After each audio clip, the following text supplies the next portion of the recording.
Hi, and welcome to another session of Jasper's Real Talk podcast. Get on it, Care.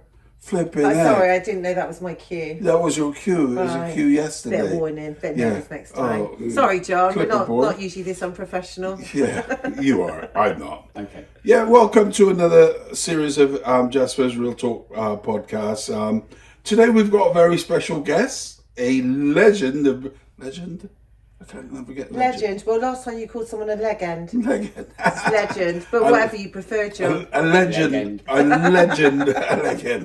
legend of Bristol, properly a legend of Bristol, and his name is Kerry.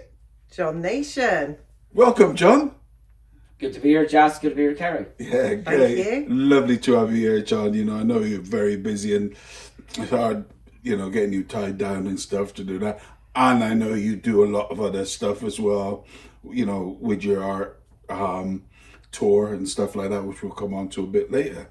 Okay. But let's find out a little bit about you, John. Who's John Nation, isn't Yeah, it? who is John Nation?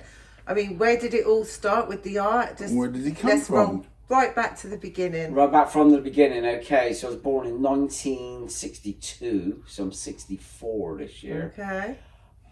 Bristol born and bred, mainly grew up in the Barn Hill area of Bristol, East Bristol. Grown up alongside my brother Peter, my mum Jean, single parent, victim of domestic violence. No longer, my father is alive, which I can't say anything positive other than sperm donor, possibly. Okay. That. Hated him with a passion for the violence that he inflicted on my mum. He was a gambler, womanizer, wife beater. But what that did was had a massive impact on myself and my brother in terms of how we interacted in later years with women. Mm-hmm. Right, yeah. And have utmost respect for women. Yeah. So that's kind of my early roots and background. I went to St. George. Was that channeled through that you witnessed that behaviour and saw how that affected your mum and the family household? He would regularly wake us up to beat my mother in front of us. Really? Yeah. Wow. Yeah, drunk, violent, aggressive, gambler, like I said. Seen it as back in that era in the 70s as drinking culture.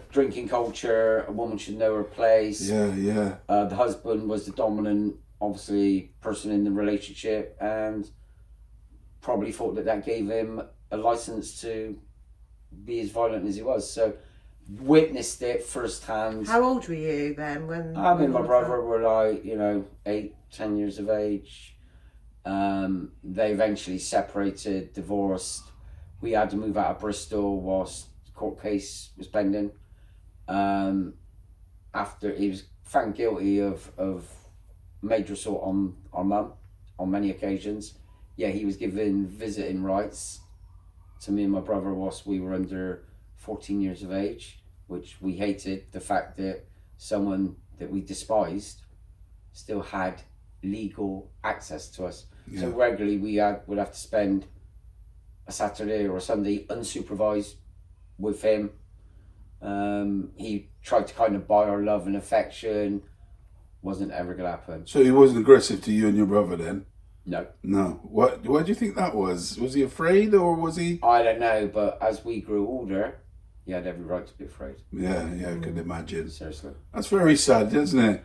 But it's a way of the world, It's the way of the world. But as I said, back in that era, growing up, that had a massive impact, not only on myself, but obviously on my brother. But it meant that after I left school, that I could channel my experiences in a way forward when I became a youth worker. But like I said, I went to St. George Comprehensive, Russelltown Avenue. The rough schools then? The rough schools? Yeah, the rough schools. Depending on what you call rough. Yeah. It really is. I was... No, I'm only joking. No, what I'm saying is I feel fortunate that I went to St. George Comprehensive because I met a lot of good people. Yeah. But also I met a lot of dodgy people as well at the same time. And so, you form relationships, you form friendships. And some of those people will stay with you for life. Others, they're just part of a journey that friends come and go, Jas. Yeah, real solid friends. friends. 100%. Yeah. That you stay with for life. Yeah, you know. So what age then was it that you got into art? What age did I get into art? I didn't study art at school. Art didn't interest me whatsoever. It wasn't really until I was a youth worker working with young disaffected kids from predominantly East Bristol. Was that Barton Hill? Barton Hill Youth Club, yeah. And at that period, it wasn't an arty kind of cool place. It was rough. It was unwelcoming. It was very territorial, and to all intents and purposes, quite racist as well. Yeah. In the 80s, but there were young people at the project that were artistically gifted, that weren't academically gifted. Many of them had been removed from education, seen as troublesome, disruptive. Yeah. But what these young people had was an abundance of raw energy, raw talent. Many of them were illustrators or designing. None of them were painting graffiti or street art, as it in brackets now is called, because we're talking 81, 82, and really the roots of graffiti hadn't taken a hold in Bristol. That came a couple of years later. But many of them were doing black and white illustrations and sketches, portrait art, and it was there that I kind of took more of an interest in art through their art. Okay. But what really changed me massively was I went to Amsterdam, 1982. Went there for football, European Cup final before the glory days of Champions League, Aston Villa, Bayern Munich. Oh, is that who you support? Well, I'm a mixture of a Red and Villa, unfortunately. Red being City, Bristol City. So me and Jasper, we regularly have bants about Arsenal, and you're obviously a Chelsea girl. Well, I am a Chelsea girl, and actually Jasper did say earlier on when we was talking about Aston Villa, he went, that shit team. That's exactly what you said, John. So I'm just calling him out on that one. Okay, call him out. But I went to Amsterdam, so rather than just spend 2-3 days before the final in Rotterdam and travelling down, just getting on the lash and smoking weed like a lot of the lads I was with over there, I was fortunate enough that I had a good 35mm camera. And so I went out, rode the metro, rode the trams, and just was capturing everyday life of Amsterdam. And what I seen was a lot of kind of the early roots of graffiti culture starting to take shape in Amsterdam. Mainly tagging and hand styles, some political protest kind of style graffiti. So when I came back after Villa winning the European Cup, that's nice to hear. I basically have Arsenal. Did they ever win the cup back then? We're going to win it this year. Not that I can recall, but my memory is fading this time of life. But I think you're on the right track. When I came back, what I started to do was look for the same kind of style of art and street protest graffiti in and around Bristol, and I did start to discover it, and there was quite a bit of it in and around East Bristol, Barton Hill, St George, those kind of areas. It wasn't really until 1983 that my real love and obsession with graffiti in its early stages took place. But we won't go there yet. We won't go there yet. We won't go there yet. Because, believe it or not, we'll come to that in a minute. Okay. But believe it or not, I used to be a graffiti artist. Is that true, John? No, John, no. Well, I tell you, no, not really. Like a little tumbleweed went past there. Basically, I used to have a can of spray or crayons, and I used to write crayons, big thick crayons. I was in school 16, 15, 16 when I used to run with the boys. So what year was that? I don't even don't know, 68, 69. Yeah, around those age when I left school, I was still in school. 69. You were born in 68, weren't you? Yeah, 58. Oh, 50. Yeah, he's 4 years older. Yeah, and I used to go around and write on the subways down by Easton, because I used to go from Withywood to Easton. Jasper was here. Did you ever see that, John? No, but that's how for me, the original graffiti as in was Kilroy was here. Yeah. And that's how a lot of people started just writing a name in terms of graffiti. That is, in all intents and purposes, the application of a medium onto a surface. That is graffiti. I actually got arrested at Bristol City versus Oxford at Oxford by the police. Bit of a scuffle, and when they searched me, I had these big crayons, and they said, "Oh, you wrote on the windows of W.H. Smith or something like that, so we're arresting you." Did you? Did I do it? Of course I didn't. I wouldn't do such things, but I got arrested for that. And Chrissy Miles, you remember Chrissy Miles? Chris Miles, Terminator, yeah. Yeah. Chrissy Miles used to say, when I met him later on in the year, he says, everywhere I went in subways, I used to see Jasper was here. And I wondered who this Jasper was here was. He didn't realise there was a black guy. You know, he's brilliant, God rest his soul. But yeah, that's my fame to claim as graffiti Is artist. it? There you go then. Okay. There So you you've go. got the foundation. Yeah, there you go. Wish I'd have had a phone camera by then. It would have been great. So, Barton Hill. Yeah. You know the club there, the social was it Youth club. boys? Was it youth It was club? a youth club. Was it youth club or was it a boys club? No, it was a youth club. A youth club. Isn't that funny? Because I went to Bedminster Down Boys Club. Yeah. And there was Hartcliffe Boys Club, but that was a youth Intrinsically, club. sexism. Yeah, really and truly. Yeah. Back then, you know, So because no girls was allowed? no girls. Oh, I wish I was around that time. Oh, I would have God. walked straight on. Yeah. So that was a youth club there. Yeah. Barton Hill was a youth club that was encompassing of both young men, young women. Yeah. Originally, Barton Hill Youth Centre used to be called the Dugout, not to be confused with the original legendary club on Park Road called the Dugout. Mm-hmm. And Barton Hill Youth Club or the Dugout was owned by the University Settlement on Juicy Road. They looked at the need and provision for young people in the community of East Bristol, and there wasn't any. So that building that, in brackets, it was known as Barton Hill Youth Club, was turned into a facility where young people could come several nights a week, let off some steam, mainly through sport, through boxing, through traditional youth work. And it wasn't really until the early 80s that the kind of way that youth service engaged with different cultures, different communities changed. Now, Barton Hill was an unwelcoming place because it was very territorial. It was full of Barton Hill kids. Yeah, predominantly white area, Predominantly wasn't it? white, few black families, few Asian families, Yeah. but predominantly white working class. Yeah. And a lot of the generation I grew up with went to St George School. So they mixed with a lot of black, mixed race, and other ethnic minorities.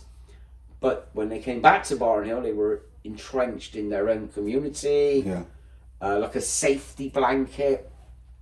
So the youth club was a kind of the main focal point for the community, for the younger generation. So it was in that vacuum, I would say, that the nature of the territorial element of Barton Hill was that if you're not from Barton Hill, you're not welcome here. And it was a case of, it was like that for ages. And as you entered Juicy Road at the bottom off of Lawrence Hill, there was a sign saying, "You are now entering Barton Hill. Have a nice stay." It was tongue in cheek because what I'm saying is, if you're venturing into Barton Hill, then you need to be aware that your stay might necessarily not be so pleasant. It's actually You're not that welcome then. Yeah. Okay. It's a bit like the postcode wars now, isn't it? Yeah. But it was like, I went to Bedminster Down Boys Club. Yeah. We had rivalry with Hartcliffe Boys Club. So it was a bit like that, wasn't it? Barton Hill had major rivalry with St Anne's, Okay. Broomhill, and Briz Kids. Yeah. So regularly there would be just altercations, disturbances between those areas where Barton Hill lads were getting cars, several of them, and travel up there and have it off with outside their boozers or outside their youth club. But where a rivalry really developed was between Barton Hill and St Paul's. Oh, was it really? Oh, I didn't know there was a rivalry between massive. them. Was it really? Huge, because of an incident that took place in Barton Hill, which was where Brenton Watkins was visiting somebody in Ashmead House, which is a well-known block of flats in Barton Hill. An altercation took place where a lad from Barton Hill got stabbed, Kevin Jeffries, and from there Watkins got attacked, assaulted, knew a few people in St Paul's. They decided they were going to come up in vehicles to Barton Hill. Barton Hill kids were waiting, so what you ended up having was major altercations that then started to engage and spread with lads from the football, especially City boys getting also sucked into it. And it all culminated with a disco at Barton Hill Youth Club a couple of weeks later where Ronnie Size and his brother Andrew had a sound system called Raiders 32. Yeah, Raiders 32, I remember that. So they were doing a sound at Barton Hill Youth Club, and a load of older Barton Hill people came and attacked anyone that wasn't white. Oh, right, okay. So it kicked off. So then that meant that Barton Hill had gained this reputation as a racist community. Yeah. But there were certain elements of Barton Hill that weren't racist, but it was about the community of Barton Hill. We're Barton Hill, not white, not black. And elements of St Paul's were going to come up to Barton Hill. Police were deployed, riot police, on Lawrence Hill roundabout, where they intercepted at least 50 to 100 Barton Hill and white guys going to Easton. Wow. To the Lebecks, a well-known pub, and we're going to have it off. Barton Hill had that reputation back in the 80s, but a lot of the guys involved were also football boys. Yeah. So they can handle themselves, and they were game guys, but also Barton Hill got the stigma of being full of racists. Yeah, that's right. But it wasn't true, because you had people like Milo Johnson, you had people like Derek, Claude, Feldman Coate, Trevor Bailey. All these guys would be coming into Barton Hill when I used to DJ in the local pubs and that, and be playing roots, reggae, sound system culture, Motown, jazz, funk, soul, reggae. So the music predominantly that we were listening to in Barton Hill, and I was playing at a lot of functions because I was a mobile DJ. What was your handle? John Nation. Oh, was it? Yeah, was yeah. it? I used to play at places like Vadim's. Okay. Formerly. Do you know Vadim's? No, I don't. Vadim's was on the Triangle, later became Punana, and I DJ'd with Nino Ferretto. Remember I was telling you about Nino? Nino's gang. Yeah, that's dancers, sisters. Yeah, you claim to have danced. Yeah. Yeah, so I DJ'd regularly. There, I also DJ'd at Princess Court Club. Yeah. With, do you know that? No, it's Just before my time, isn't it? But the Princess Court Club, I also DJ'd at Reeves, and many of the iconic club. And I was a kind of eclectic DJ before DJing really became a thing. But that was a thing that I got really entrenched with in terms of in the 80s. So it always fascinates me. You know, when I was, out and about, I used to follow Massive Attack. Yeah. How did the DJing and the artwork come together? Yeah, how did that come together? So basically, me being someone from Bristol who in the 80s would go out regularly to find new music, new culture. And in Bristol, in the 80s, very prominently in the early 80s, were the Wild Bunch. I meant to say Wild Bunch, not Massive Attack. So Wild Bunch were obviously DJ Milo. Yep. You also had Robert Del Naja. Yep. You had Grant Marshall, aka Daddy G. Yeah. You had Nelly Hooper, who I went to school with, who later went on to be part of Soul to Soul. Work with Bjork, work with Paloma Faith, produced 2 James Bond movie themes. Is one of the widely respected pioneering producers of Great Britain, won Brit Awards, etc., etc. And then also, finally, Claude, Willie Wee. Yeah. So there were 5 members of the Wild Bunch. Mm-hmm. They were, in those periods, holding session in places like the Dugout. They were playing parties in places like Shabeens and Blues, but also house parties in Clifton, Redlands, St Paul's, Easton, etc. So they cultivated a reputation, but it was a melting pot of all races, all classes.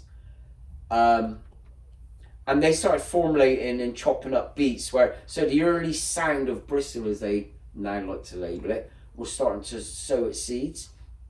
But where the graffiti merged with hip hop culture and Bristol sound is through Robert Del Naja, Delge. Yeah. Delge was the city's first ever graffiti writer. 1983, he wrote the name 3D, which was also his MC name in the Wild Bunch. And so Delge, for many of us, is part of a vanguard generation. He set the tone, both artistically and musically. And so, following through, Delge first started, writing the name alongside a guy called Ian Dark. They were a crew called Z Boys.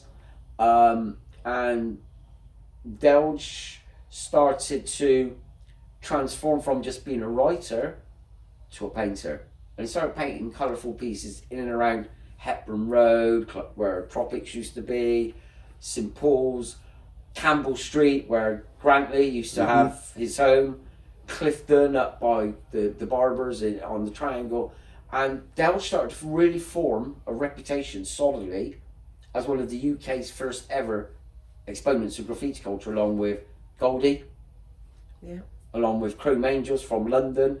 And so what Delge served as was an inspiration for other graffiti writers to come through in Bristol. And we're talking Inky, Nick Walker, Felix Braun, Yoss, Ollie Timmins, or Ollie T as he's called, Scott, Tuco, that generation, and Ian Dark, 83 to around 86. And then the next generation comes through. And so there's always been this link between Bristol graffiti, Bristol music, Bristol DJs. And that link really is carried on right through the 90s, through to the emergence of Banksy, right through to the 2000s, and through to the current day. There are so many artists in the journey of Bristol, both artistically and musically, that the journeys have always been entwined. And Bristol is a cultural city. Very much. Is known outside of the city, not only for art, graffiti, Banksy, but its musical heritage as well. Yeah, it's a very famous Bristol. When I've travelled, and I've travelled quite a bit, like I've been to America, particularly in the States, no matter where I went, like Boston, all them places, because, I used to have my shop, which we'll come on to, and used to go all them places, and you mentioned Bristol. Everyone knows about Bristol, that side of the pond. It's amazing. It's amazing. Do you ever fancy, I'm not inviting you, but have you ever done a tour of, say, like the Bronx or Brooklyn? Never interested you? Or no, you've I'm not never saying had the never opportunity? interested, but I've just never got around. I know loads of friends who've been on the hip hop tour of so Queens, Brooklyn, the Bronx, where you go to iconic locations and venues where once performed Run DMC, Kool and Flex, people like LL Cool J, KRS-One, Red Alert, all the seminal pioneers, African Bambaataa, and all these kind of people would hold block parties, the venues, the music, graffiti culture entwined with it. I've not done it. Sorry. Yeah. I've never done it, but I know friends who have done it, and I'm never saying never. Yeah. But you should try and do that before you pop your clogs. Oh cheers my gosh, on isn't that it? note. Let's keep it a little bit more positive, Yeah. shall we? No, but that's something. It's something that. Yeah. Is it on your bucket list, John? I don't have a bucket list. No. No, I've never understood this bucket list thing where people, I must do certain things before, or they're 50, so they must do 50 experiences because they're 50. Or Really? No. I got a bucket list as well, yeah. I've never had a bucket list of saying, before I die, I need to go here and do this, or witness this, or visit this oasis of calm. I've never had that as a person. Never. Did you say you have got a bucket list, or you don't have a bucket I had list? one. You had one? Yeah. Is it completed, or you binned it? Yeah, been there. What? How come? I don't know. Just been there. Didn't think it was a very good idea. Oh. Couldn't afford it. Yeah. Really, Anyway, you can shake a stick at you. should we just shut it? Shake a stick at you. Should we talk fashion? Fashion? Let's talk fashion. Is that because you had a shop? Not just because I had a shop, but John Stussy and Rollermania and all that. Okay, so you want to talk about what? Fashion? Yeah. I would say, for me, I'm not fashionable now. Far from it. I'm too old for it. I still like garments, still like wearing labels. But for me, in the late 70s, I was a punk rocker, new wave, which was anti-fashion, was anti-capitalism, was rebellion, was anti-this, anti-that. But then, early 81, 82, because of my link to terrace culture and football, I became a casual. And I was one of the first in this city, along with certain lads who used to travel outside of Bristol, follow teams like Tottenham, Liverpool, the Manx, who got into the whole terrace culture of casual culture of wearing designer garments, Burberry, Aquascutum, Pulled Shark, Lacoste, Fila, LSA, Tashini. There was a certain look that you could identify yourself as football casual. Then it was associated with football hooliganism. So I grew through that period of where you go to the terraces and you could see all these labels taking shape. Did you wear a shell suit? Never wore a shell suit. No. But I had a Lessie shell suit top that I can remember wearing it when I was a Villa lad and I went to Liverpool. And as we come out of the Anfield Road end and you were kind of kettled by the old bill between Villa and Liverpool, someone reached over and stabbed up my jacket about 4 times with cigarettes, so it burnt all the... it was just standard football mentality, that was. Absolutely. But, so that kind of set a tone for me to always be into kind of certain look. And it wasn't really until the Acid House era, the late 80s, that I really started getting back into looking at the way I dressed, but dressing alternatively. So it was dressing down, it was dressing to rave, dressed to sweat, baggy t-shirts, baggy jeans, naff, chippy, Chevion, Benetton, flipping Clark's, Wallabies, you know. I was all about that, flipping De La Soul kind of necklaces, chains, bucket hats. But it wasn't really until I met Jasp at his Emporium, his shop on Park Row, that I started to look at other brands, other clothing, other styles of clothing. And I became massively obsessed with Stussy. Yeah. Okay. Massively. And I became known in the 90s when I was running coaches, selling tickets to every major rave party in the UK, doing my own parties in Bristol with Bungie as my partner, Bristol Exposure. I was known as a shirt man. So everywhere I go, every rave, I would go to Jasper's on a Friday or a Thursday. Would you? Get a new outfit? Yeah, you got to look fresh, box fresh. Absolutely. So I would go, and whatever the newest garments Jasper had in, whether it was Stussy or Stussy, however you want to put it, and you would get, the rep would sometimes bring in like one-off bits and pieces as like samples. So you were quite a regular customer then? Oh, yeah. So did he give you a discount? Yeah, all the time. All the time. Did he?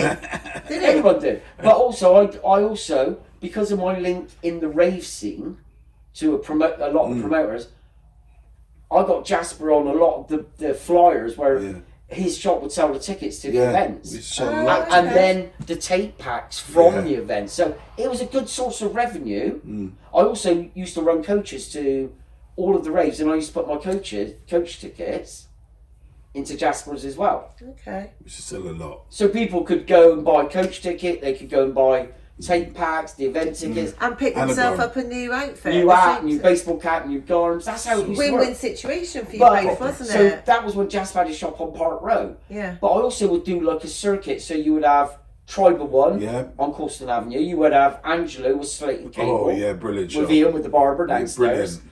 Then I would go to Westworld where you had Ashley and the boys working. Yeah. Tony's Records. Yeah.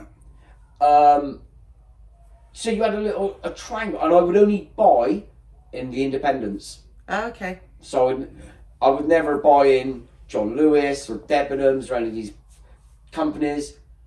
John Anthony's.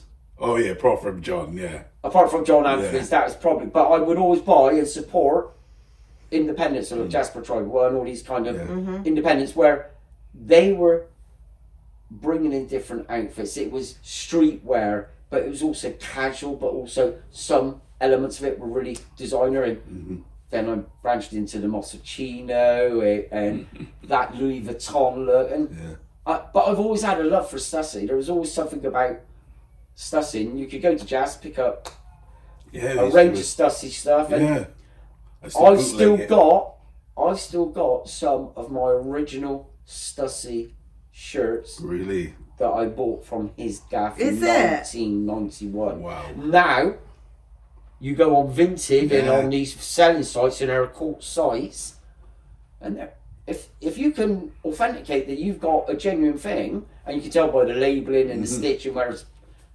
£200-400 for it. Is it? Yeah. Were you ever Mad, interested you selling them on Vinted, or is that they don't something fit me anymore. But you can't part with them? No, I'm like a hoarder. I am a hoarder. And Kath, my wife, will confirm that. When I moved in with Kath, before we got married, I had to downsize massively, and I had to make some life-changing decisions on what I was going to let go.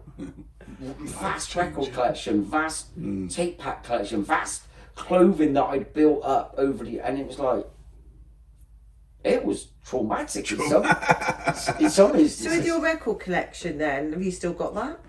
I let loads go. Loads go. Where did you buy it from? Where did you go? Where was your well, go-to? My go-to shops where I bought records really in the early days was DJ Derek's shop on Picton Street. Yeah, I was just going to say, did you go to Picton Street? Yeah, I went to Picton Street for Derek's because Derek used to get lots of imports. Yeah. But the main shop I used to go to was Revolver on the Triangle, and Grant Marshall, aka Dead Chief from Massive Attack, Wild Bunch, used to work there. Then I would go in the early 90s, Replay Records. Yeah. So you have people like Deli G, Mike Shaw, DJ Cridge, Marcus. All of the guys who worked in there were all DJs. They all had their specialist niche of music, especially Deli with House and Garage. There's no one in this city is going to ever match that boy. No. True fact. You don't. You've met Deli. Yeah, I've met Deli, yeah. And then obviously combined with the fact that they had radio shows like The Touch, and that's right. They were on all either the Pirates or the community radios. Even myself, in that period, Bungie, we used to do a Monday night pirate radio show, the Bristol Exposure Show, on Wiley's Raggle FM. Jeez. So 3 hours in a little location in Easton, in someone's bedroom, all curtained out. Pirate airwaves antenna, Raggle 100 FM or whatever it's called. Bunge would be doing the DJing, and I manned the hot phone. And so we're talking about Bungie Laid Black. Laid Black Bungie, so you've known him a long, long time. Since we were youths. Yeah, he was my best man at Miney Cass wedding.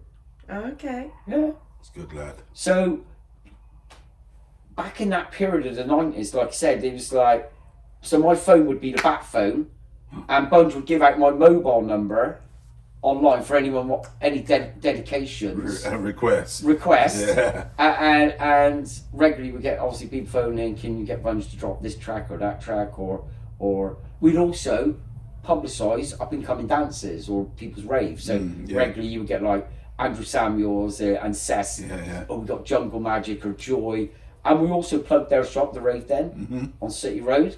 So it's been like quite a melting pot in Bristol. Bristol has always been a melting pot. Yeah. The thing is, if you are involved with any kind of culture or similar things, so many people's paths crossed. And I know so many people in this city. It's insane. Yeah. How people's journeys have cross paths. And how different people are still relevant today, and how other people have chosen a pathway of their life, and it's not always been the right choice, shall we say. I've met a lot of good people, but I've also met a lot of sketchy, shady people. So let's move on to now. The John Nation now, and your tours and how that came about. Okay, very simply, what I do now is I'm known as being a street art tour guide. I'm known as someone that's been involved with street art, street graffiti since the 1980s. The tours we've been running for 14 years now. Is that long? How it came about, Rob, who I work alongside with on Bristol Street Art Tours, but also we work for an educational experience company called Wear for Wool. He went to Berlin, did a street art tour experience in Berlin, came back to Bristol. He had never met me before then. I thought Bristol has this huge international history, reputation for its hip hop culture, its graffiti, street art, and the Banksy factor. It's no getting away. He had to come into the conversation at some point. Yeah. Absolutely. Yeah. He has to be. And then Inky was organising a huge street art festival on Nelson Street. It was called See No Evil. Mm-hmm. And he promoted it in conjunction with Dave Harvey and Tom Payne from Team Love, who do Love Saves the Day, and do Forwards Festival on the Downs, which you've done last year. Exactly. And again this year. Again, so you can see already where everyone links and merges. Mm-hmm. And so they were putting on a festival on Nelson Street. I was part of the creative team. Inky employed me as artist liaison because he knows I can babble a lot, and he was busy curating the lineup. And on the week of the festival, if someone needed to speak to the media and there was a lot of media interest, it'd be you. John would drop in for 2 minutes and just babble away. And so Rob met me at See No Evil, introduced himself saying, "Hi, my name's Rob Dean, you won't know me, I'm a former teacher, I'm into educational experiences, I'm a techie kind of geeky guy who's developed an app listing off street art in Bristol, but specifically Banks's. And I'd love to put a proposition towards you about starting a street art tour." So we met, we had similar passion and interest, and so the tours were born. When we started, we went together as a pair. It was just word of mouth. We spent no money on advertising. And before you knew it, we started to nurture a little reputation as being, if you're from outside of Bristol, there's these guys doing this dedicated street art tour. We would incorporate Banks's, we would incorporate graffiti, we would incorporate the See No Evil sites, end up in Stokes Croft, the bohemia that is obviously in formerly where Banksy painted a lot of his early experimental works. Tropics Club, Lakota, Slicks, all the places that have been part of the journey and evolution of Bristol culture were right there. And so what started off as a street art tour, I slowly started to incorporate the history and journey and timeline of Bristol from the 80s, Del Naja, the Wild Bunch, Smith and Mighty, Chrissy Chris, Kellogg's, 3PM, then talk about Free Stripe. Then I would start incorporating the journey of Porter's Head, Tricky, aka Adrian, the No West Boy. Then I would incorporate the beginning of the 90s. So I would mention about seminal events that took place at the exhibition centre, like Freedom 90, that was anti-racist, was about Bristol together as a unified city with art, music, culture. And I would just tell the story of how integral art and music have been in the city. So broadening it out from just a everyday kind of street art tour experience to a more cultural enriching experience of Bristol. So as the years have gone on, we've gained more traction. We then joined TripAdvisor, because we weren't on TripAdvisor for years. Word of mouth build traction, but word of mouth alone is not enough. No. So then we looked at getting on various bloggers, and we had influencers. I hate that term. Influencers? Yeah, I hate it. It's an absolute crock of crap. Okay. Influencers. Half of them don't influence anything. You can't influence them to open a bag of crisps, let alone direct people to do this, that, the other. And so what we did, we started using the internet as a form of marketing. People then started promoting us and saying, you know, this tour is a great solid tour. Then TripAdvisor, and then the reviews start building up. And all of a sudden, before you know it, 6-7 years in succession, we've had TripAdvisor certificate of authenticity, recognition for the high standard of reviews. And then the last 4 years, we've got what is called the People's Choice Awards. Okay. So only 10% of businesses in the world listed on TripAdvisor get this accolade. Oh wow, really? Yeah. And Congratulations, mate. Yeah. there's a lot of people on TripAdvisor across the spectrum in hospitality, in Of course, yeah. whatever. And that only comes about as if you have a solid year of only 5-star reviews. Wow. Nothing less. 5 is the maximum stars you can get. Yeah. And only 10% of the businesses listed in the world achieved this accolade in 4 years in succession. That's fantastic. That speaks volumes for the tour, Yeah. the presentation, but how people perceive the tours. Yeah. So we've gone from being a tour company to then being an educational experience company as well. So where the wall is the more educational side of it, where we host foreign language schools, we host corporate team building days, we do birthdays, we do hen stag do's, who do a range of our activities. An activity called an introduction to stencilism, where for an hour you can come, be taught tuition, rattle some cans, create a piece of artwork using stencils, exactly the same as Banksy. Boys, yeah. And where does that happen? Where our office space is and our communal Which education is? space, Hammond House in Stokescroft. Okay. So these experiences are massive with schools, and it gives young people an opportunity to get into the mindset of an artist. Low level entry that shows anything is capable with very small tuition and teaching. But the reason we do it, inspiration. We want to inspire young people to continue the legacy Yeah, of course.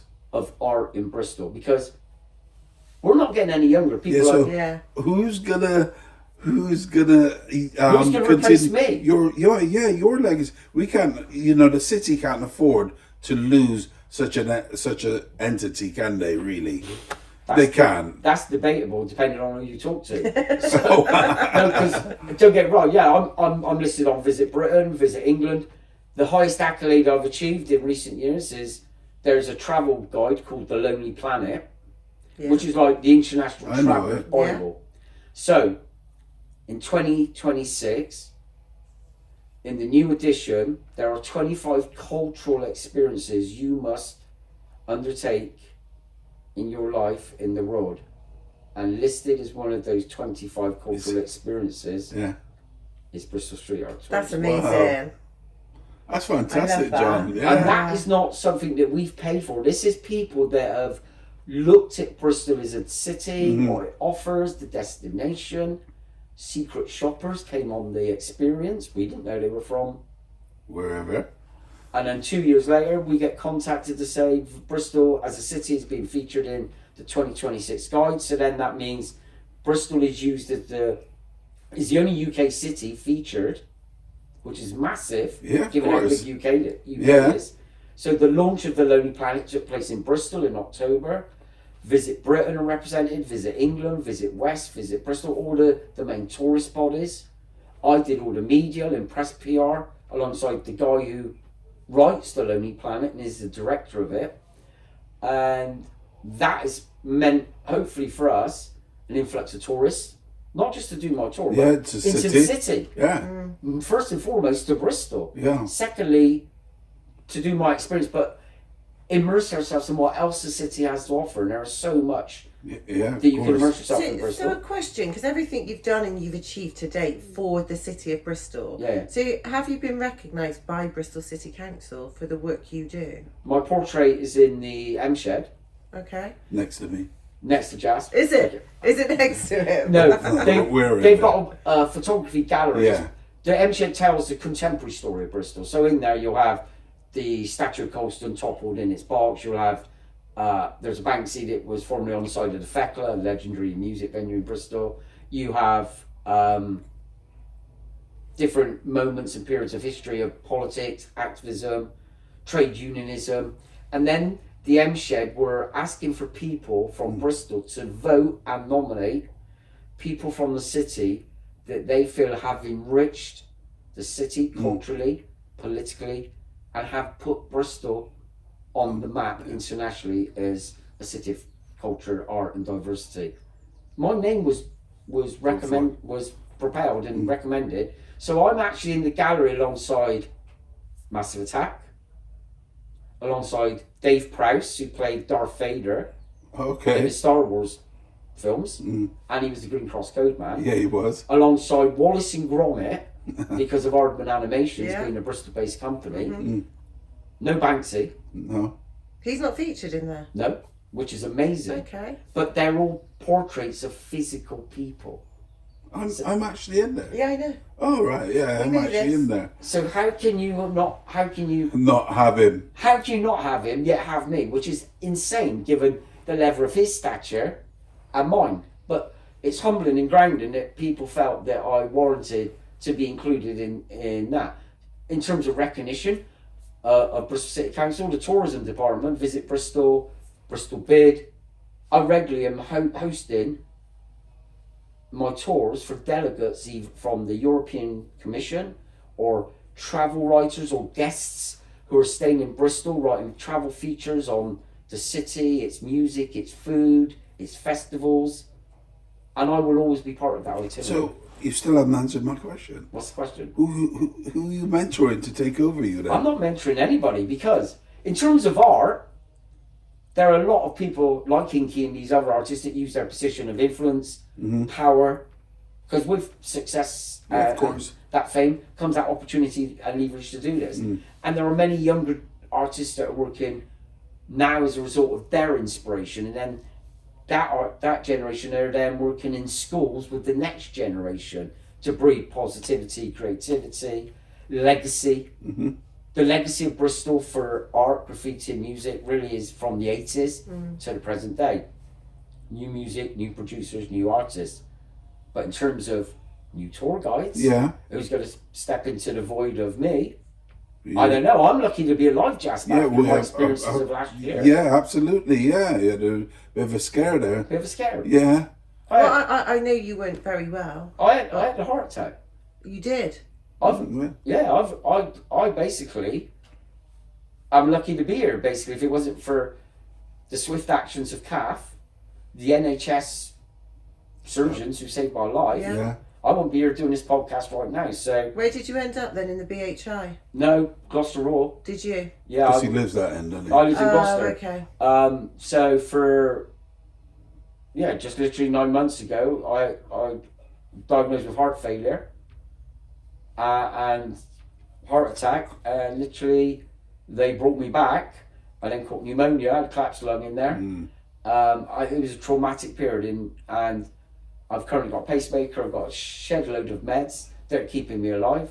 The love of my wife, Kath, who is keeping me grounded and on an even keel. Without her, I was gonna actually say, how do you remain so grounded? And I know Kath is a driving force with you or behind you, but how do you actually? Is it just her that keeps you grounded? No, I'm grounded myself, Jasper. I've never been into this culture and art, music, and what I do my youth for money or fame. Yeah. I'm not money driven. There are a lot of people who are. Oh, 100%. But most people who will meet me say, "What you see is what you get." I'm humble, and with Kath, she's the best thing that happened in my life, because I met her very late in my life. We both wished we would have met earlier, but we have the same mutual love of art, music. How long you been married, John? 10 years. Is it? 10 years. But that's been the best 10 years of my life, to be honest. Yeah. So she won't stand for me with no ego or when we go out, it's like some people they meet me and it's like they're overawed by me. It's like I'm just a normal geezer. Yeah. And she keeps me on that level, and she won't stand for no crap You know? Yeah, Well, having yeah. met Kath, I mean, only a couple of times. You met her at the paint fest, didn't At you? the paint fest, and you've been down, haven't you, Yeah. anyway, to Yeah. eat in Yeah, the yeah. cafe. She always comes across as a very warm, friendly, She but is. probably somebody that won't take any nonsense. Oh, no. Yeah. She don't take no crap. And It's unfortunate that we can't have her here today because Yeah. we tried to, but, Yeah, but she has her She's own. otherwise engaged and she's Yeah. busy as well. But she does keep me grounded, and also she supports everything I do. Because Which if I is didn't- great. That's amazing, though. Because if isn't I it? didn't have her support, Yeah, would never happen. it would never happen. And so there are times where she reins me in and says, "Look, all these things I get approached to do so many things," and she was like, "John, you've got history, you've got legacy. You know, these people should be paying for your time, should be paying for your knowledge, your wisdom, your input." So currently, at the moment, I'm working alongside Inky and other people, Chio, Jody. Mm-hmm.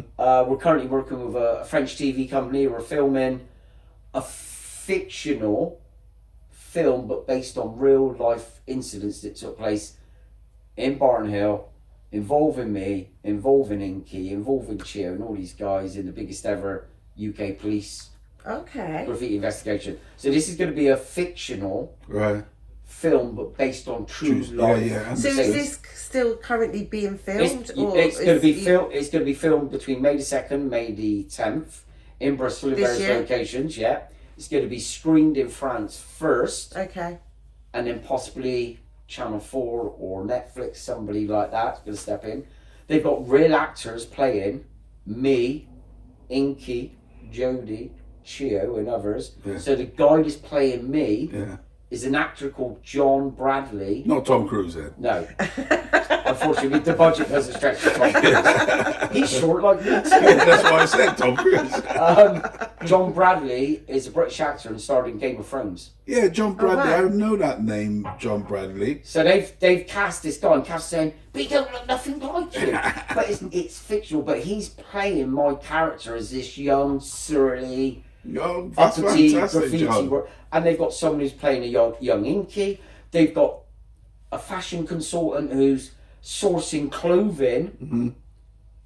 Tom with Gazelle Specs. Recently he was in Thailand, and he's got Oh, a so you rep. didn't get asked to take part in that? He's so got it's a the rep. clothes He's and- got me. I used to be known in the late 80s, early 90s. I used to wear Gucci baseball cap from 4-Star General in London. 4-Star And General. and a Bulldog sweatshirt from the Bulldog in Amsterdam. So they've replicated and sourced the clothing. Wow. They're currently sourcing clothing for all of the actors. So it looks. I mean, you could lend them some out of your no. wardrobe. couldn't So you? it's good. But also, they're also painting on set train carriages Oh, wow. that's going to have vinyl wrap over the carriage. So Yeah. near to the model is possible of 1988 to 1990. So Inky, Chio, and Jody are going to paint like it's an illegal scene. All right. Okay. Fantastic. So, but they're filming it at Bitton railway station. Oh, No. okay. Yeah. Down the road Just from you, down the isn't road it? from me. Yeah, they're using Bitton is the site location Mm. because obviously it's got tracks and it's Yeah, of it's quiet. course. So they'll go in, spray the trains Yeah. temporarily on the thing, so it's all part of the film. So that's one of the things we're doing at the moment. Me, myself, Felix, Inky, Soccer, Richard Jones from Tangent Books, which is a Bristol independent book company, and Chris Chalkley, who used to be part of PRSC in Stokescroft. We've got an exhibition and show in Bologna in Italy at the moment. Lovely. I mean, I can't wait. Put Netflix on. Yes. But, so this exhibition we got in Italy Yeah. has been created by two art academics from Rome. They're members of UNESCO World Heritage. So they were involved in the preservation of the Trevi Fountains, of Michael D'Angelo's classic painting, The Last Supper. These are the kind of people currently we're working with. So this exhibition is in Bologna. It's in a 2-story historic museum called the Plaza Fava. Okay. Okay? The aim is hopefully to bring that show and exhibition to Bristol for summer of 2027. Fantastic. But we're involved at the Really? moment, myself, Inky, and many of the Bristol artists and people involved with the lineage and heritage of Bristol to create these type of shows, exhibitions, working with TV and I mean, companies. they're all great artists, aren't they? They're all great. I mean, when we saw them at the Paint Fest doing their thing on the container, I mean, I was in awe. But so, and what I love about the Bristol artists as well, most of them are on the level. Mm-hmm. Most of them will give projects like yourself their time. Very giving. They're giving. The art auction as well every year. Yeah, every year. You know, but it would be great for you guys as an auction if you could just secure one print. Just one. Just one. From the man. It would be like... Well, coming on to that. When you say the man, I mean, we received a package, John. Okay, you received a package, yeah. So I'll hand this over to you and just grab it up. So we've got, just so people can see that. So that is obviously... Remember the famous... The iconic Banksy Tesco... Very little helps. Do you want to touch it? Do you want to give that a touch? give it a little rustle so I could see if I could put the meal deal and the shopping in there.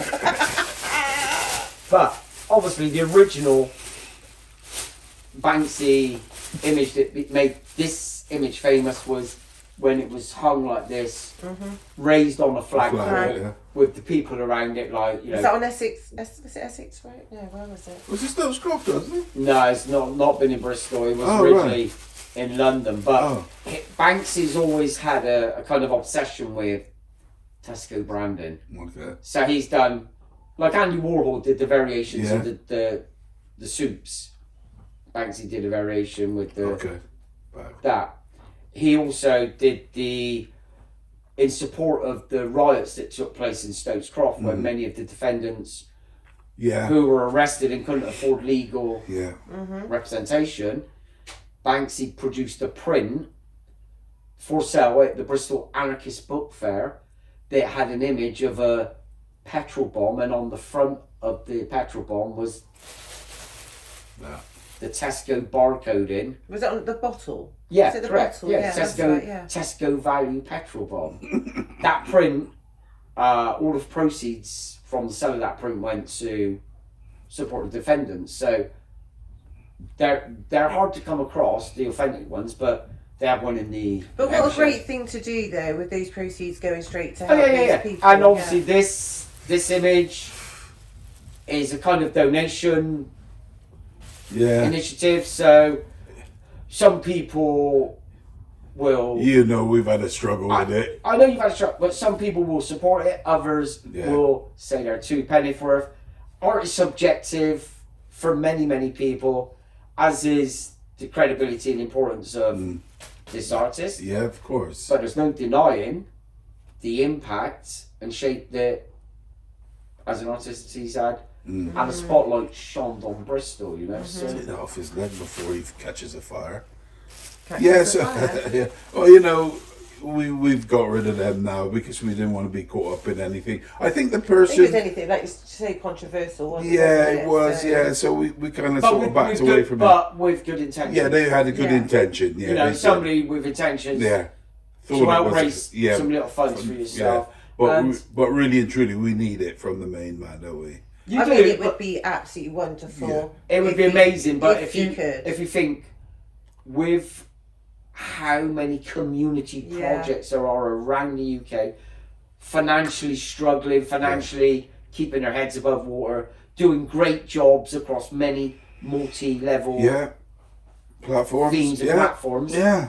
The amount of times that artist and his legal company get approached is, I can't even imagine. Phenomenal. I personally get approached by different people saying, "Oh, can you get a message to the relevant person who represents that person?" And it's like which is pest control. Is it pest control on the legal side? Okay. And they do a great job a lot of the time of shielding him from unwelcome, shall we say. But also there's times where he might not even see half of the applications that have gone into them because they'll just go, no.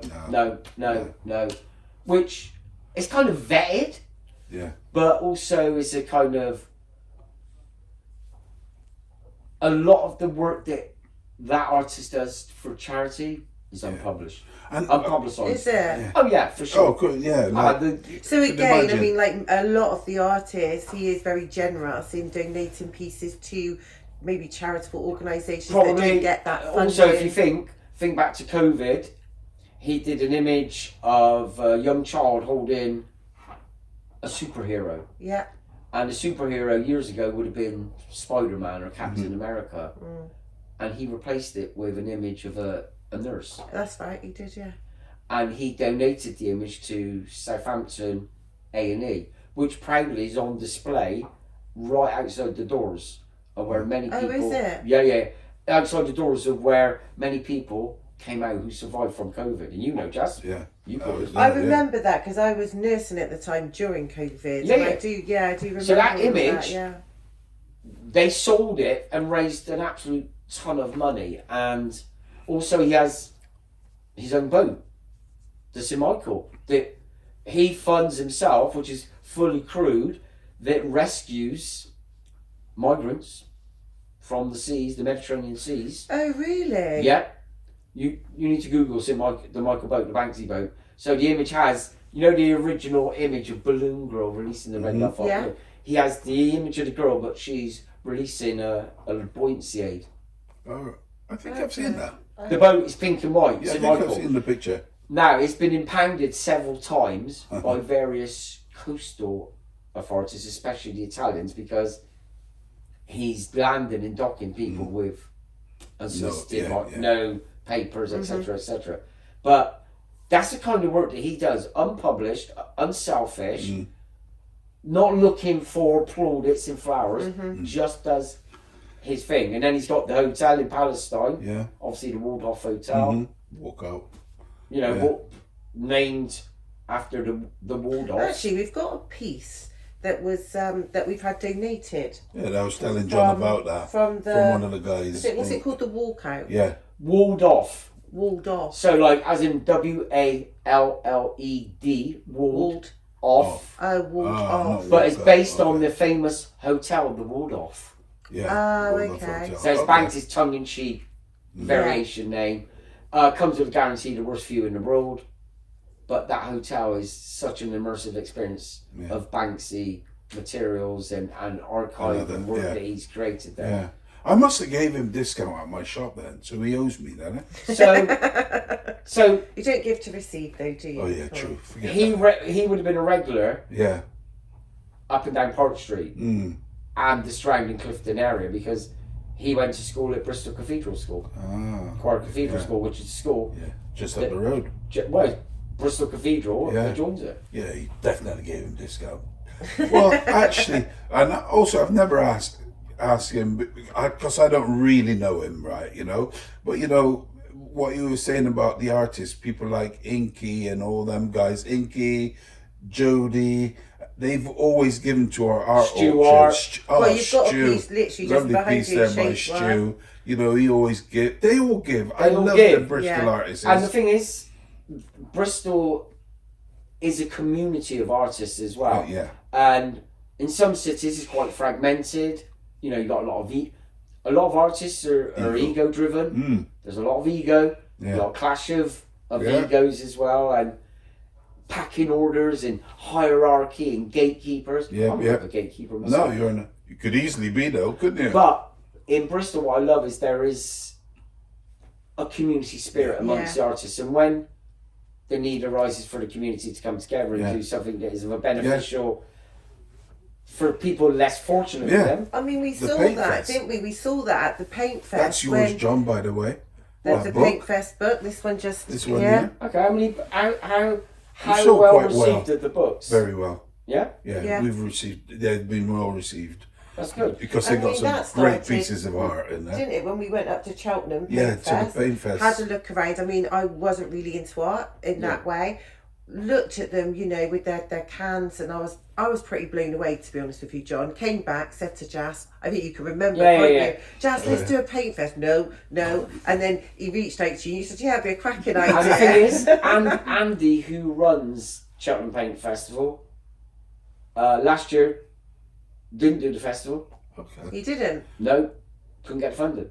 Yeah. Funding for art and events and how councils and funding bodies make decisions, and the process is so long drawn out. It's like extracting your teeth for players. Andy put in a massive application last year, won an award as the best independent festival in Cheltenham, and he was up against the Cheltenham Literacy Festival, the Cheltenham Book Festival, so where you have J.K. Rowling and all these people there. He beat them. He won the award voted by the people in that all those categories. Could he get funding? No. This year he's had to resubmit on a technicality by the adjudicating panel on whether he's going to be successful in being able to carry out a festival this year. I mean, and like our home festival, thousands, doesn't it? It attracts thousands. It brings money into the economy, local infrastructure, and it's like. And what a great day out! It's like we went to. Excuse me 1 second. Keep going. So it's just like Upfest in Bristol. Mm-hmm. When you think they've gone from humble beginnings of it being a birthday party for Steve. Was it? That's Is that how it started. started? Yeah. So Steve had a few mates or artists, invited them to come together. Everyone loved the day. Some great art was painted. First one was in the tobacco factory in the back area outside. Okay. And it just grew and grew and grew to it then become this huge international street art festival, and it kind of became a victim of its own success, where all of a sudden Bedminster is overrun with people. The pavements are congested. It's packed, and some people it starts attracting a certain element of gripes and negativity. Like, all these people coming to bed. Which we actually experienced that because during I think maybe the art auction or the paint fest, we were looking for raffle prizes and went to a organisation down there that do balloons, and knocked on the door, went in and asked them, and absolutely they were so negative about the Upfest, about they didn't agree with it, about all this spray paint on the buildings, and kind of very negative, and said point blank no to us. So at that point I left. So Upfest obviously over the last couple of years have been, like many public events, squeezed by cost of living crisis. Cost of living crisis. People don't realise how impactful the cost of living crisis has been for many people. Not just on your everyday living experience, your rent, your food shop, your energy bills, etc., etc. But if you're putting on a public event, that cost of living crisis is reflected in inflation, in the increase of how much companies want to charge you for, say, Portaloos, Harris fencing, marshalling, official road closures, cost of paint has gone Everything's up. just Everything is skyrocketing. And then the showpiece artists who travel here from around the world to paint at the festival, you've got those costs. You've got a budget that is being outstripped by inflation. And so everything is going up, and then the figures don't match. And so then the promoters are then looking at how ways they can trim and cut back, but not To the detriment. devalue the event. Yeah. So what happened was, a couple of years ago, Upfest did Ashton Park. Amazing space, because they had outgrown the previous park in Small Park. And they did Ashton Park. They had lots of artists there, big space, green space, amazing. But it cost a lot of money to use that space. Like I said, Harris fencing, Marshalls, Portaloos, everything's going up. And then Upfest didn't get the funding that they Which needed. is because they used to do it every year, didn't they? It used to be yearly. But then what happened, Steve and Emma's life changed because they had obviously a kid. Yeah. Then they sort of like needed a break, because it's not just the event, it's not just one weekend, it's the whole planning of it. Plus they run their shop, plus they do other activities, like they do the Western Walls event and other events and activities that they organise, and slowly but surely it's going to take an impact on you. So then you're knackered 24/7. So then you have a fallow year where you take a year out, like Glastonbury. Yeah. Like last year when we did the paint fest, Yeah. you know, I spoke to Steve. I said, "Are you doing it this year?" Because I didn't want to do it around the same time they were doing anything, or look like we're stepping. And this is what I love about Bristol, and the majority of the people in Bristol is like, I know Steve obviously, and I approached him. He said, "Just crack on with it, you know, get on, do it, you know." Yeah. He was actually very supportive, wasn't He he? gave us paints, Oh, didn't he? the paint cans he dropped down, because obviously having the Fantastic. artists in, and as a charity we couldn't really sustain these costs. He came down with oh my god so much, didn't he? Which then paint. helped all the artists out. Yeah. You know, like Inky and Chio and you know all of them. Yeah, The image I've seen the most shared from here is Jenks's. Oh, it's Jenks's. Oh, Is it? Jenks, yeah. The hand up, Hand Yeah. up rather than hand fantastic. out. which is Which is our motto for what we do here. Yeah. Yeah. Now, Yeah. for him, as an artist from outside of Bristol, because he was painting mainly within, he knows when he's next door to him, there's people like Inky painting and all, you know, Andy Council and Andrew Burns Caldwell and Minder 49. He knows Jenks that he's going to have to raise his game. raise his game. So he has that nervousness that, am I good enough? He's like any artist. oh really? Oh yeah. He confidence, questioning. Am I worthy? Am I good enough? Am I going to be able to deliver something that justifies my positioning in amongst these? Many of them are seen as legends. Yeah. Who he's looked up to for years, and all of a sudden, I remember him saying actually when he came, he was a bit sort of but that's natural. Yeah. But he deserved. Well, me and Kath are friends with him. He's painted our home twice. We're good friends with him. We was with him in Cardiff the weekend. He basically painted an image that came from the heart. Yeah. That he had also thought about was going to gain good traction. Yeah. And I've seen that image probably shared more than any of the other images from the paint festival. Okay. Seriously, because it has all the elements that represent your project. Yeah, absolutely, and that's what we was looking for. And Jenks didn't do it for fame or a fortune. You know, he did it because for the love of the project, and just being an artist expressing himself. But that's the thing, when you have events like Upfest, there's certain elements that is a hierarchical thing that you know. And he's been selected for Upfest this year. Oh, Has he? Yes, first time he's been successfully selected. So he's painting just down from Aldi. Upfest have secured some new walls this year. Okay. So there's going to be some new locations. So it kind of tweaks it and freshens it up. And some locations, obviously, you lose.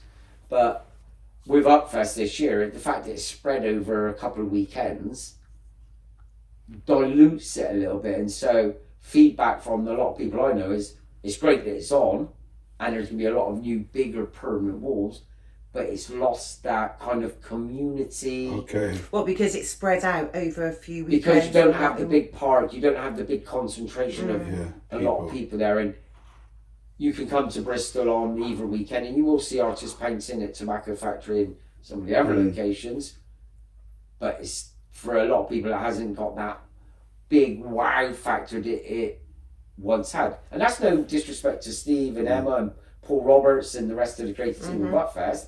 That's just the reality of the financial implications of what have happened to many arts festivals and community. Look at Simple's Carnival. Yeah, absolutely. Struggle. Question.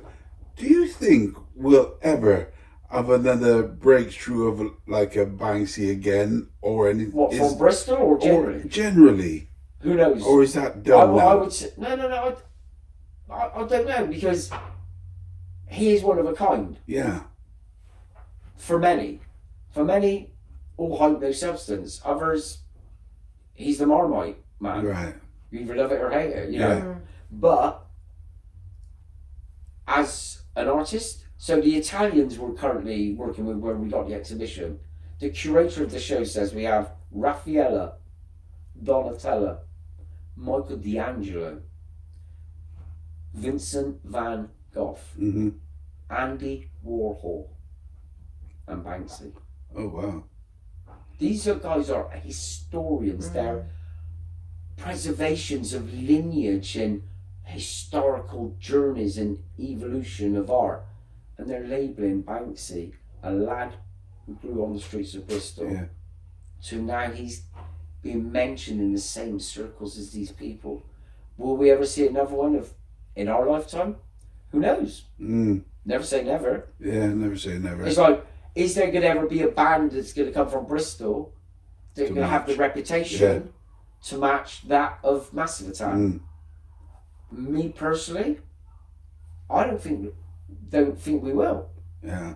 In terms of the cultural heritage, the journey, the representation of a sound and a generation of our city and of the UK, I don't know. And the thing is, the boys are still doing it. Grant currently out in Japan with Don Letts from London, big Dynamite, big audio authority.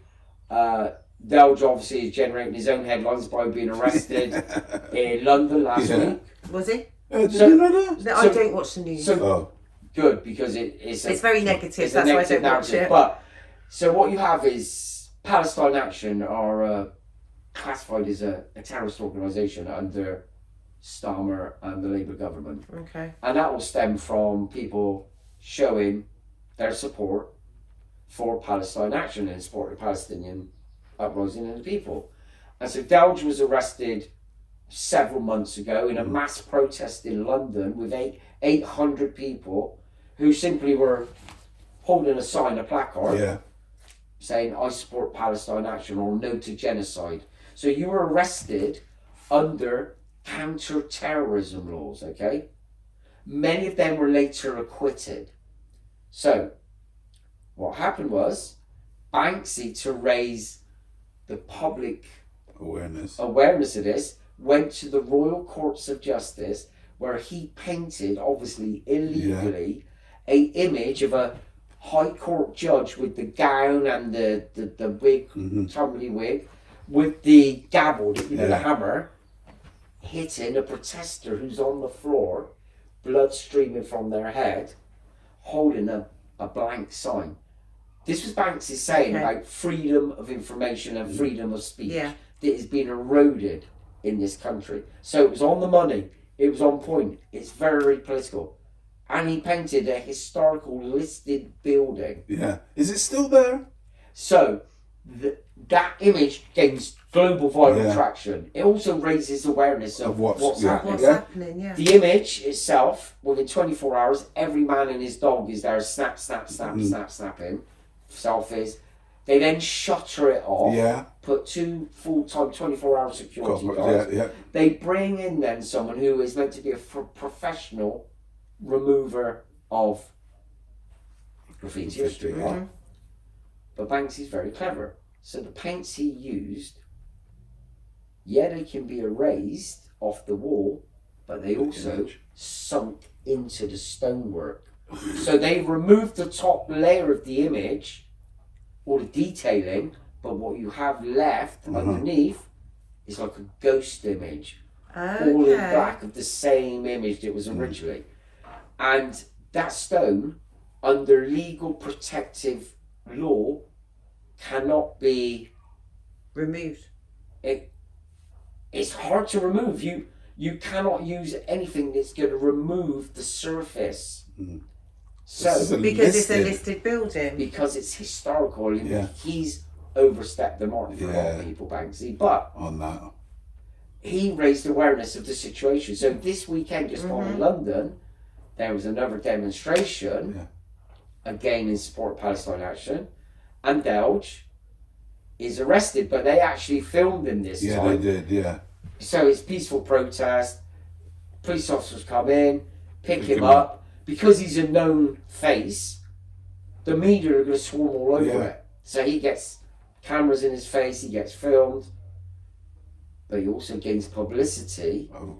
Because he says, what I'm doing is showing support for Palestinian cause, but also showing the mockery of a freedom of speech. 100%. And so he keeps himself relevant, yeah. current. Yeah.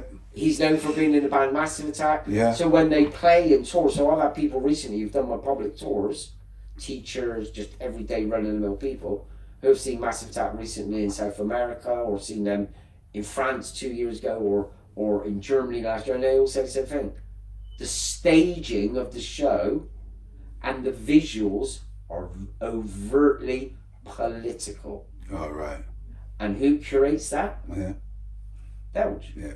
So still he's using his artistic expression, going all the way back to the 80s when he was a graffiti writer and an MC, and then through the journey of Massive Attack, he's still using his analytical mind and his artistic creative process for the Massive Attack experience as a show. Because my first financially donated unit was from Rob. No, and that's what I'm saying. And so Rob, like many people who have a position of influence, not power, I won't say it's power, but influence, have some money, can see the benefits of and what you're doing, and without, blowing his own trumpet and blowing smoke up his backside, he gifted you the money to transform the first container, and that kind of got the ball rolling. Yeah, it did. It got the ball rolling, and there you are all these years later with how many? 33 now. 33. And we're going to convert the 34th this year for forwards again. So what that means is,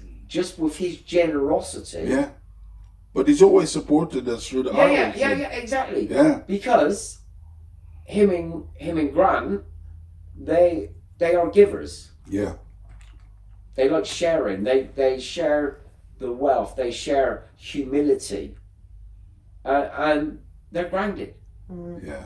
A lot of people in their positions would not be acts like of kindness, isn't it? Acts of kindness, grounded, humility. Yeah. And they're everyday people. And that goes for a lot of the musicians, artists, people at grassroots level in Bristol, just trying to make a change. Yeah, always willing to help. Yeah. Always willing to help. Like Tesco. Yeah. Every little helps. Except for these bags say very not being very helpful.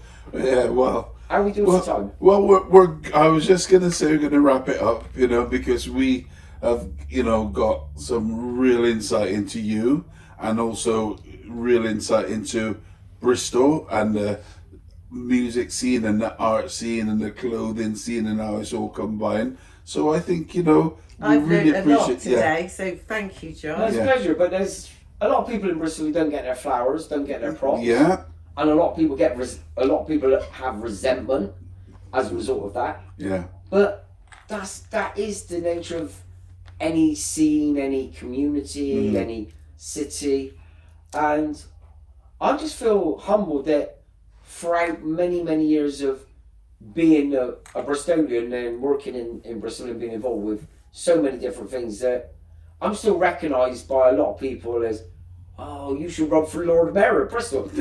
These people are crazy. I'm not a politician, but obviously I am widely known in Bristol. Of course. I hope I'm widely liked by the majority of people I engage with and meet, and long that may continue. Yeah. Does my passion for what I do and what I represent diminish? Yeah. No, I'm still as passionate and still focused and centred as I always have been. Yeah. Just one little thing just to wrap up on.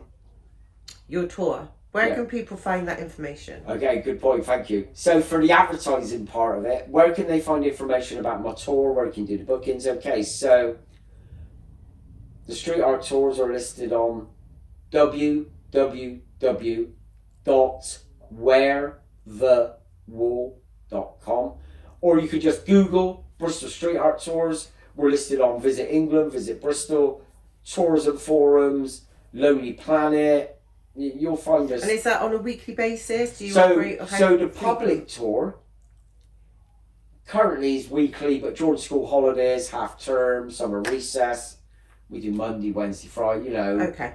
But mainly during the week, our time is mainly focused on school and education experiences. Some people say, oh, you guys don't tour very often. Is that we're that busy and we're that driven by the future and by giving young people educational experiences that are slightly different from a normal educational experience. That's our main focus, that's our main goals. I am the voice and face of Bristol Street Art Tours. I'm the only tour guide. Yeah. Because my passion and knowledge is unrivaled. Yeah. For the subject that I talk about. Yeah, of course, yeah. And that's not me being egotistical. No. That's the fact. The fact that I get that response, and that is from people who put me in that position to host the tours, because they say they haven't lived the journey and been part of the journey and eat, breathe, and slept that journey from the 80s to the present day. Yeah. Warts and all. Yeah. And I got arrested for this. And this is the whole thing. Why I'm saying you can't go and take that knowledge with you. You have to document it, pass it on. I've been approached a few times by people. Have you got a book? Correct. There you go. Why haven't you got a book? Have you not? I've never written a book. Wow, that's mad. So is that the next thing to come? You should maybe? do that, John. You should do that, John, says Jas. Well, loads of people said I should do a book. Autobiography or something. Yeah. I've had people offer to ghostwrite it. Yeah. Seriously. And for me, it's always been about priorities and time, and it's like, am I going to miss my time? Am I going to miss my period? And I don't know, I've written forwards for other people's books. So DJ Milo Johnson's book, brilliant book. I wrote a forward for that, and I've done the Bad Guy. Yeah. I wrote a forward for Blah Blah in his introduction to his books, and I've been featured in lots of books, but you ain't got your own. I've got a diverse range of living experiences and a journey that some people may find interesting. What would I call my book? I've already got a title for it. Have you? Well, let's get it done then. A View from the Hill. Oh, pardon. Yeah. Yeah. You should get it done You then, need to get John. on writing that book, don't you? Because, I think, it's great knowledge. I'd love to have a read of it. that would be even sat here with the hour we've been sat here. Because we only been an hour and we've seen the surface.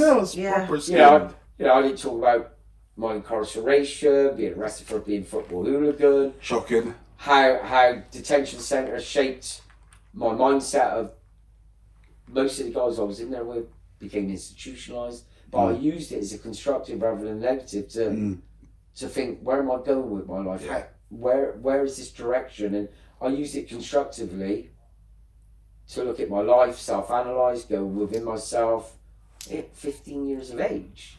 Yeah. And then to become a youth worker at the age of 18, the youngest ever youth worker employed by this local authority, who were looking for young people with the living experiences that were relatory to the young people that the youth service couldn't reach out to. So they employed young people like me. And then they started employing people like Joe Peng and Bungie as mentors, and people like Ronnie Sides working with the Basement Project at Sefton Park.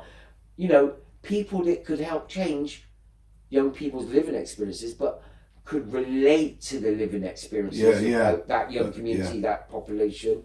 Because before I was a youth worker, they were all middle class and they were all middle aged and they were all from Clifton in Redland, and they had no experience of my everyday living life. That's right. So, well, Bristol is blessed to have people like you, John, for the work you've done for the communities and the youth. Well, thank you for that. Yeah, we really appreciate you coming on, John, taking time out. I know you got to go home to your wife because she and please say hello to Kath. Yeah, say hello to Kath, and we'll. I'll always give her a mention because she's my. She deserves it. She deserves it. She's my rock and she's my guiding star, and she is the one that keeps me grounded. Well, you keep up the fantastic work, mate. We've been friends forever. No, Kerry. Okay, and really appreciate it, John. Thank you ever so much. Thank you very much. Thank you, Kerry, too. So, thank you. Thanks, John. That was a great session with John Nation. We've got quite a few people coming up, not as interesting as John, all telling a different story. Everybody's interesting. Yeah. Who have we got next, Jeff? Probably Ray Mighty, from Is it Ray? Smith and Mighty. I think so. I'm not sure yet. We got a list. Everyone wants to come on. I thought Inky was next. Well, he might be next week, Inky, if we can tie him down. Yeah, he's busy. Proper with nails. Yeah. So, we got a list as long as our arm. People who actually want to come on. We got tricky coming over. We're Wow. trying to get him You got down. England on? We're hoping to get him on. What about Joe Sims? Yeah, we got Joe. We got Yeah. oh I don't think we've reached out to oh Joe, no, have we? we have reached out to him. I think you should have Scotty Murray on. Oh, I said that. Yeah, we're gonna have I said Scotty that on to Jazz. definitely. But we want to get also- Holloway. Oh my God! Yeah, Yeah, Ian Holloway. Yeah. He's So the manager of Swindon Swindon Town at the at the moment. moment, but he's a Bristol. he's a- He's he's with a- Rovers. He's a legend for Rovers Yeah. as a player and a manager. He's very toxic for a lot of people, Yeah. but you'll get some great stories out of him. So we got quite a few on. So this will be posted on YouTube, at Jasper's Real Talk podcast, and And I'll share it on my socials. yeah, as well. and John will share it. So keep tuning in. And Be I'll some also great share it people. on my channels as well. Yeah, and soon to come. Yeah, soon to arrive. Thank you very much for listening. Thank you very for watching. Please subscribe and share. Have a great week. Bye. There you go.